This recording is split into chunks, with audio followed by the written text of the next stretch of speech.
सज्जनों, अब आगे सुखदेव जी कहते हैं, राजन फिर सुनो, मैया ने कन्हैया को ओखली में बांध करके काम काज करने के लिए उधर चली गई। तब भगवान ने क्या किया? तब भगवान की दृष्टि द्वार के पास में खड़े दो अर्जुन के वृक्षों पर पड़ी, जो नारद जी के द्वारा श्रापित हुए। सुखदेव जी ने पूछा, महाराज इनको श्राप कैसे हुआ, कब हुआ था महाराज?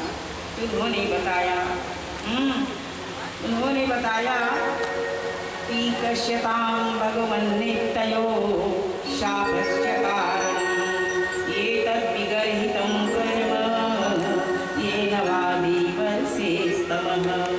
सुखदेव जी ने बताया, राजन एक समय क्या हुआ था, मंदाकिनी नदी में ये दोनों अप्सराओं के साथ में जल विलोल कर रहे थे, मस्ती कर रहे थे जल में।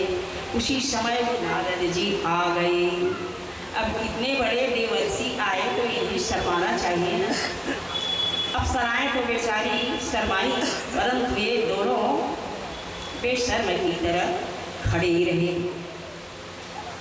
नारद जी ने कहा, इतने बड़े देवर्षि आया है, तुम लोग मेरे अपमान कर रहे हो, जाओ मैं तुम्हें श्राप देता हूँ, वृक्ष की तरह खड़े हो ना। हाँ, तो 100 वर्षों तक तुम वृक्ष बन के खड़े रहो। नारद जी ने श्राप दे दिया, श्राप दे दिया सज्जन को। तब से वे खड़े थे कि जाओ तुम दोनों 100 वर्षों तक, 1-2 वर्ष नहीं, वृक्ष बनकर खड़े रहो। अब पश्चात द्वापर में भगवान श्री कृष्ण जब बाल लीला करेंगे, उखल बंधन से बंधेंगे, वे उखल को यहाँ घसीटते हुए आएंगे, तो उसी उखल के आड़ से हमारा उद्धार होगा। इस प्रकार से उद्धार को भी बता दिए कि द्वापर युग में भगवान श्री कृष्ण के बाल लीला में तुम्हारा उद्धार होगा। अब आज भगवान जो है उखल में बंधे हुए आए। अब आ करके इन्हीं दो वृक्ष खड़े थे, तो मणिग्रीव और अर्जुन का पेड़ बन करके दोनों खड़े थे। उसी के बीच में से भगवान निकले, तो उखल के आड़ पड़ने पर दोनों वृक्ष धड़ाम से गिर गए। धड़ाम से दोनों वृक्ष गिर गए और सुंदर देव रूप में प्रकट हो गए।